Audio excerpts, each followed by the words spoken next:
The Red Room, by H.G. Wells. Foreword, by Geo Marin.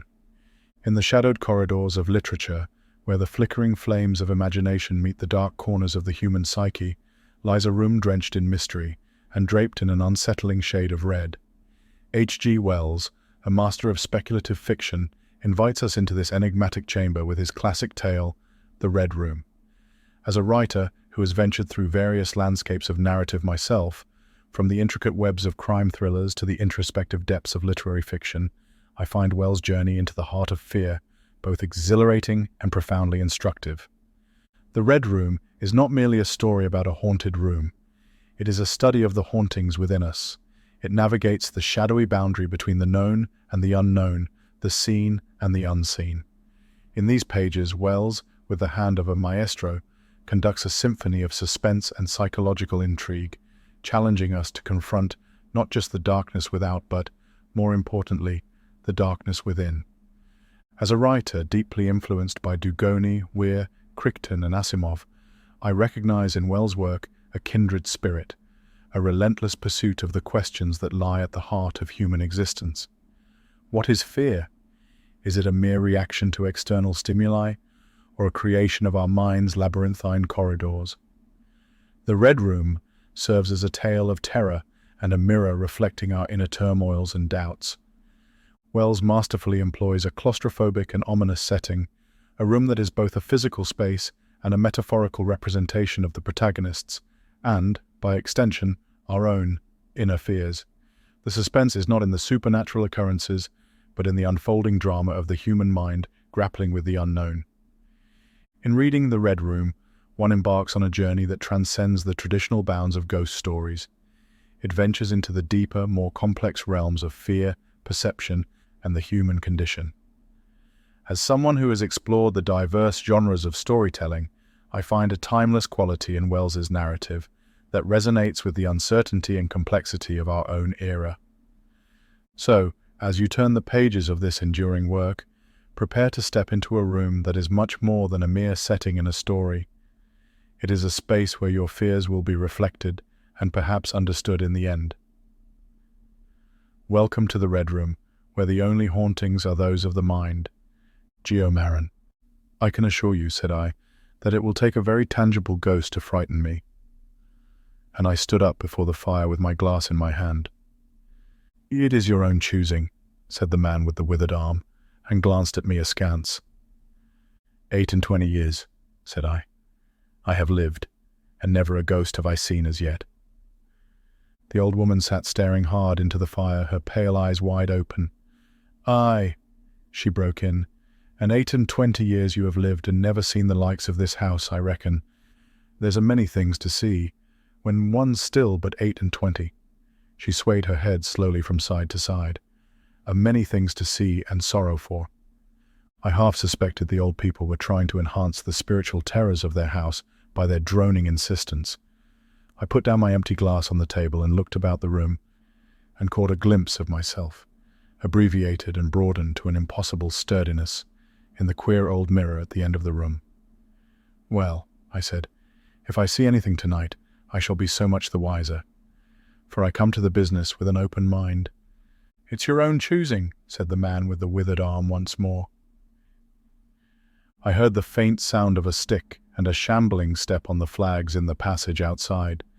The door creaked on its hinges as a second old man entered, more bent, more wrinkled, more aged even than the first. He supported himself by the help of a crutch.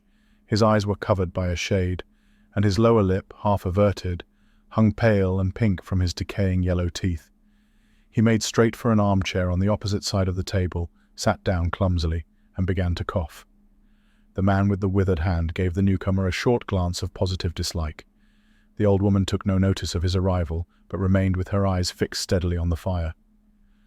I said, it's your own choosing, said the man with the withered hand, when the coughing had ceased for a while.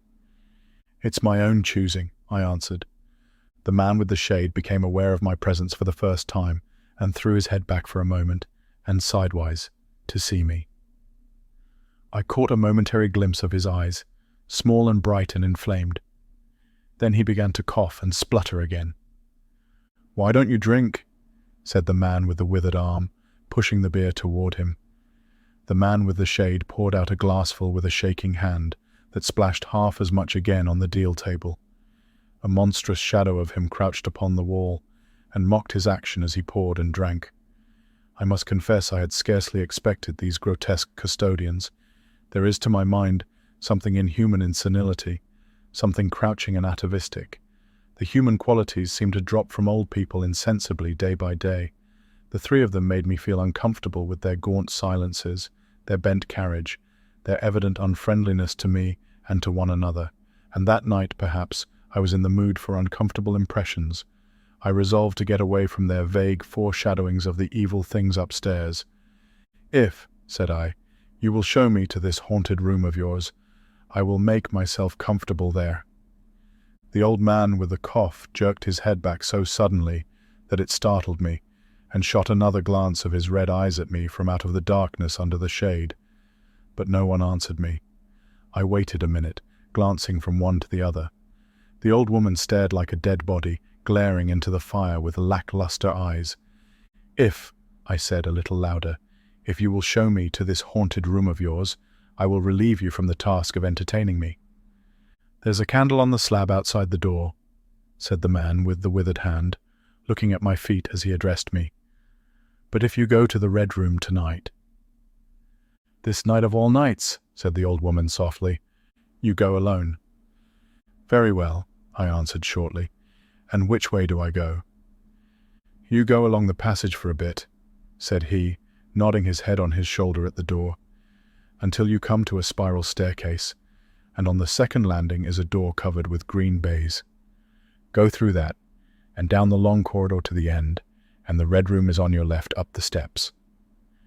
"Have I got that right?" I said, and repeated his directions. He corrected me in one particular. "And you are really going?" said the man with the shade, looking at me again for the third time with that queer, unnatural tilting of the face. "This night of all nights," whispered the old woman. "It is what I came for," I said, and moved toward the door. As I did so, the old man with the shade rose and staggered round the table, so as to be closer to the others and to the fire. At the door I turned and looked at them, and saw they were all close together, dark against the firelight, staring at me over their shoulders, with an intent expression on their ancient faces. "Good night," I said, setting the door open. "It's your own choosing," said the man with the withered arm. I left the door wide open until the candle was well alight, and then I shut them in and walked down the chilly, echoing passage. I must confess that the oddness of these three old pensioners in whose charge her ladyship had left the castle, and the deep-toned, old-fashioned furniture of the housekeeper's room, in which they foregathered, had affected me curiously, in spite of my effort to keep myself at a matter-of-fact phase.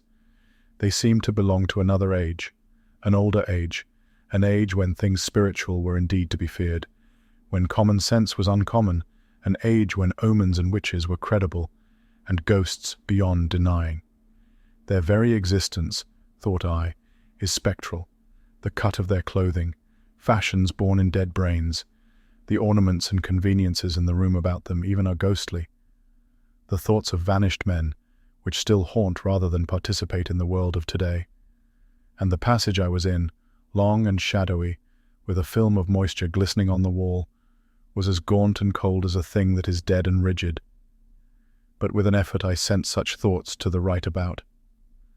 The long, draughty subterranean passage was chilly and dusty, and my candle flared and made the shadows cower and quiver. The echoes rang up and down the spiral staircase, and a shadow came sweeping up after me, and another fled before me into the darkness overhead. I came to the wide landing and stopped there for a moment, listening to a rustling that I fancied I heard creeping behind me, and then, satisfied of the absolute silence, pushed open the unwilling baize-covered door and stood in the silent corridor. The effect was scarcely what I expected, for the moonlight, coming in by the great window on the grand staircase, picked out everything in vivid black shadow or reticulated silvery illumination. Everything seemed in its proper position. The house might have been deserted on the yesterday instead of 12 months ago. There were candles in the sockets of the sconces, and whatever dust had gathered on the carpets or upon the polished flooring was distributed so evenly as to be invisible in my candlelight. A waiting stillness was over everything. I was about to advance, and stopped abruptly. A bronze group stood upon the landing, hidden from me by a corner of the wall, but its shadow fell, with marvelous distinctness, upon the white paneling, and gave me the impression of someone crouching to waylay me. The thing jumped upon my attention suddenly. I stood rigid, for half a moment perhaps. Then, with my hand in the pocket that held the revolver, I advanced, only to discover a Ganymede and eagle, glistening in the moonlight. That incident for a time restored my nerve, and a dim porcelain Chinaman on a buhl table, whose head rocked as I passed, scarcely startled me. The door of the Red Room and the steps up to it were in a shadowy corner. I moved my candle from side to side in order to see clearly the nature of the recess in which I stood, before opening the door. Here it was, thought I, that my predecessor was found, and the memory of that story gave me a sudden twinge of apprehension. I glanced over my shoulder at the black Ganymede in the moonlight, and opened the door of the Red Room rather hastily, with my face half turned to the pallid silence of the corridor. I entered, closed the door behind me at once, turned the key I found in the lock within, and stood with the candle held aloft surveying the scene of my vigil, the great Red Room of Lorraine Castle, in which the young Duke had died, or rather in which he had begun his dying, for he had opened the door and fallen headlong down the steps I had just ascended. That had been the end of his vigil, of his gallant attempt to conquer the ghostly tradition of the place, and never, I thought, had apoplexy better served the ends of superstition. There were other and older stories that clung to the room, back to the half-incredible beginning of it all, the tale of a timid wife and the tragic end that came to her husband's jest of frightening her. And looking round that huge shadowy room with its black window bays, its recesses and alcoves, its dusty brown-red hangings and dark, gigantic furniture, one could well understand the legends that had sprouted in its black corners, its germinating darknesses. My candle was a little tongue of light in the vastness of the chamber. Its rays failed to pierce to the opposite end of the room, and left an ocean of dull red mystery and suggestion, sentinel shadows, and watching darknesses beyond its island of light. And the stillness of desolation brooded over it all. I must confess some impalpable quality of that ancient room disturbed me. I tried to fight the feeling down. I resolved to make a systematic examination of the place, and so, by leaving nothing to the imagination, dispel the fanciful suggestions of the obscurity before they obtained a hold upon me. After satisfying myself of the fastening of the door, I began to walk round the room, peering round each article of furniture, tucking up the valances of the bed, and opening its curtains wide. In one place, there was a distinct echo to my footsteps. The noises I made seemed so little that they enhanced rather than broke the silence of the place. I pulled up the blinds and examined the fastenings of the several windows. Attracted by the fall of a particle of dust, I leaned forward and looked up the blackness of the wide chimney. Then, trying to preserve my scientific attitude of mind, I walked round and began tapping the oak paneling for any secret opening, but I desisted before reaching the alcove. I saw my face in a mirror, white. There were 2 big mirrors in the room, each with a pair of sconces bearing candles, and on the mantel-shelf, too, were candles in china candlesticks. All these I lit one after the other. The fire was laid, an unexpected consideration from the old housekeeper, and I lit it, to keep down any disposition to shiver, and when it was burning well, I stood round with my back to it and regarded the room again. I had pulled up a chintz-covered armchair and a table to form a kind of barricade before me. On this lay my revolver, ready to hand. My precise examination had done me a little good, but I still found the remoter darkness of the place, and its perfect stillness, too stimulating for the imagination. The echoing of the stir and crackling of the fire was no sort of comfort to me. The shadow in the alcove at the end of the room began to display that undefinable quality of a presence, that odd suggestion of a lurking living thing that comes so easily in silence and solitude. And to reassure myself, I walked with a candle into it, and satisfied myself that there was nothing tangible there. I stood that candle upon the floor of the alcove and left it in that position. By this time, I was in a state of considerable nervous tension, although to my reason there was no adequate cause for my condition. My mind, however, was perfectly clear. I postulated quite unreservedly that nothing supernatural could happen, and to pass the time I began stringing some rhymes together, Ingoldsby fashion, concerning the original legend of the place. A few I spoke aloud, but the echoes were not pleasant asterisk. For the same reason I also abandoned, after a time, a conversation with myself upon the impossibility of ghosts and haunting. My mind reverted to the 3 old and distorted people downstairs, and I tried to keep it upon that topic. The sombre reds and greys of the room troubled me. Even with its 7 candles, the place was merely dim. The light in the alcove flaring in a draught, and the fire flickering, kept the shadows and penumbra perpetually shifting and stirring in a noiseless, flighty dance. Casting about for a remedy, I recalled the wax candles I had seen in the corridor, and, with a slight effort, carrying a candle and leaving the door open, I walked out into the moonlight, and presently returned with as many as 10. These I put in the various knick-knacks of china, with which the room was sparsely adorned, and lit, and placed them where the shadows had lain deepest, some on the floor, some in the window recesses, arranging and rearranging them until at last my 17 candles were so placed that not an inch of the room but had the direct light of at least one of them. It occurred to me that when the ghost came, I could warn him not to trip over them. The room was now quite brightly illuminated. There was something very cheering and reassuring in these little silent streaming flames, and to notice their steady diminution of length offered me an occupation, and gave me a reassuring sense of the passage of time. Even with that, however, the brooding expectation of the vigil weighed heavily enough upon me. I stood watching the minute hand of my watch creep towards midnight. Then something happened in the alcove. I did not see the candle go out. I simply turned and saw that the darkness was there, as one might start and see the unexpected presence of a stranger. The black shadow had sprung back to its place. "By Jove," said I aloud, recovering from my surprise, "that draft's a strong one," and taking the matchbox from the table, I walked across the room in a leisurely manner to relight the corner again. My first match would not strike, and as I succeeded with the second, something seemed to blink on the wall before me. I turned my head involuntarily and saw that the 2 candles on the little table by the fireplace were extinguished. I rose at once to my feet. "Odd," I said. "Did I do that myself in a flash of absent-mindedness?" I walked back, relit one, and as I did so, I saw the candle in the right sconce of one of the mirrors wink and go right out, and almost immediately its companion followed it. The flames vanished, as if the wick had been suddenly nipped between a finger and thumb, leaving the wick neither glowing nor smoking, but black. While I stood gaping, the candle at the foot of the bed went out, and the shadows seemed to take another step toward me. "This won't do," said I, and first one and then another candle on the mantel-shelf followed. "What's up?" I cried, with a queer high note getting into my voice somehow. At that the candle on the corner of the wardrobe went out, and the one I had relit in the alcove followed. "Steady on," I said.